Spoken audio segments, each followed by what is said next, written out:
이 선크림을 우리가 어떻게 발라야 될 것인가에 대해서 많이 궁금해하죠. 선크림 한 번만 발라도 효과가 있나요? 얼마 간격으로 발라야 되나요? 매일 발라야 되나요? 아니면 집에서도 발라야 되나요? 안 되겠다.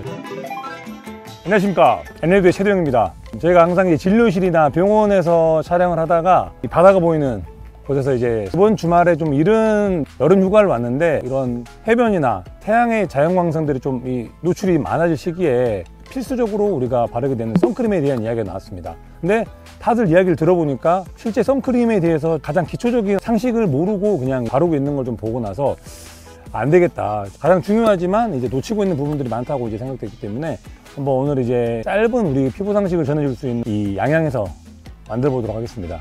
선크림, 선블록이라고도 하죠. 기본적인 선크림이 하는 역할은 다른 무엇보다도 자외선이라고 하는 부분을 차단을 시켜주는 게 주된 목적이라 볼 수 있습니다. 사람들이 좀 물어봅니다.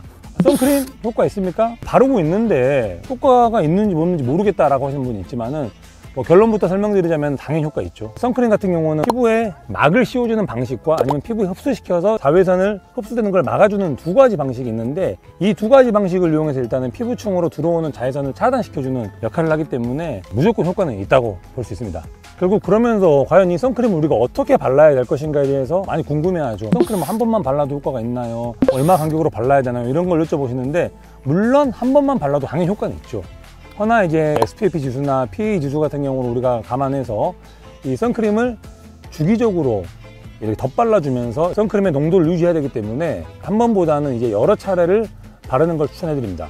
보통 지금 이제 바르는 권장량은 정도 500원짜리 정도 사이즈 정도를 바르라고 이제 권장을 하긴 하는데, 사실 그건 너무 많죠. 그렇게 바르면 이렇게 얼굴 하얗게 되는 어떤 과하게 보일 수 있기 때문에 우리는 그거 한 4분의 1 정도를 바르고 있습니다. 그 부분은 이제 일정 시간 간격으로 덧발라주게 되면은 권장량만큼 바른 효과를 볼 수 있기 때문에 한 번 바르기보다는 계속 주기적으로 덧발라주는 걸 추천드립니다. 선크림은 이제 잘 바르는 것도 중요한데 또 집에 들어가서 이제 잘 세안하는 것도 되게 중요합니다. 왜냐면은 이 선크림 자체가 피부에 상당히 스트레스가 될 수 있죠. 우리가 메이크업 자체도 스트레스가 된 것처럼 선크림 역시 화학물질들이 많이 포함되어 있는 제품이다 보니까, 그리고 밀도가 높은 제품이다 보니까 제대로 세안을 안 해주게 되면은 결국에는 이제 피부 트러블이랑도 연결이 될 수 있습니다. 선크림 자체가 피지와 각질과 결합하여서 모공을 막게 되는 그런 리스크를 안고 있기 때문에 세안을 잘 해주지 않으면은 선크림 이후에도 여드름이나 트러블이 날 수 있는 그런 가능성이 충분히 있다고 볼 수 있습니다.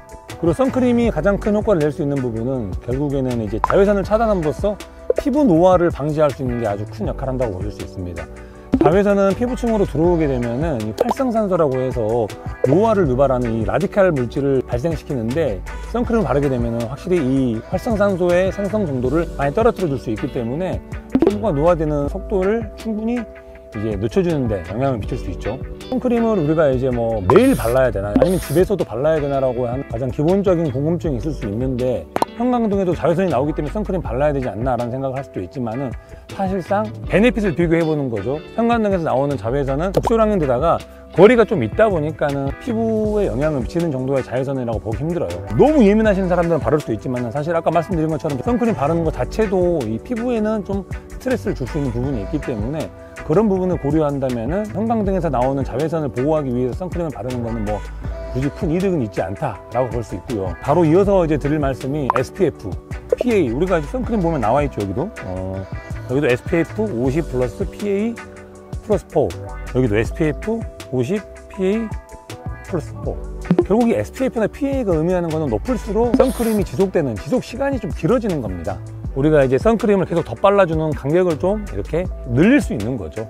허나 무조건 SPF가 좀 높고 PA가 높다고 해서 이게 좋다고 생각하지 않는 게, 높게 되면은 확실히 점성이 올라가요. 그렇다 보면 아까 제가 말씀드린 이제 우리가 세안을 잘 안 했을 시에 선크림 자체가 이제 모공을 막는다거나 어떤 트러블을 유발할 수 있는 연관성이 있다고 볼 수 있는 거죠. 마무리하자면은 그날의 날씨, 노출 정도, 아니면 어떤 야외에서 있는 어떤 시간들, 이런 거를 좀 잘 고려해서 SPF의 이 강도도 조절하면 도움이 될 수 있고요. 또 이런 것도 여쭤볼 수 있죠. 메이크업 제품에도 선크림의 성분이 들어가 있는 경우가 있는데, 그렇다면은 그런 걸 바르면은 기본적인 어떤 선크림을 안 발라도 되냐?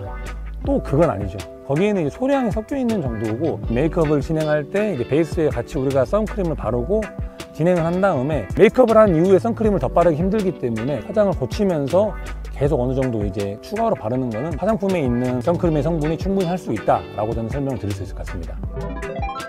여기까지 우리가 선크림에 대해서 가장 기본적인 상식들을 한번 모아서 설명을 해드렸고요. 휴가철이 다가오고 있는데 외부 다니시더라도 꼭 이 선크림을 잘 챙기고 꾸준하게 덧발라주는 것, 충분히 발라주는 습관을 들여서 휴가 기간 동안에 피부가 손상당하는 일이 없도록 하셨으면 좋겠습니다. 네, 감사합니다.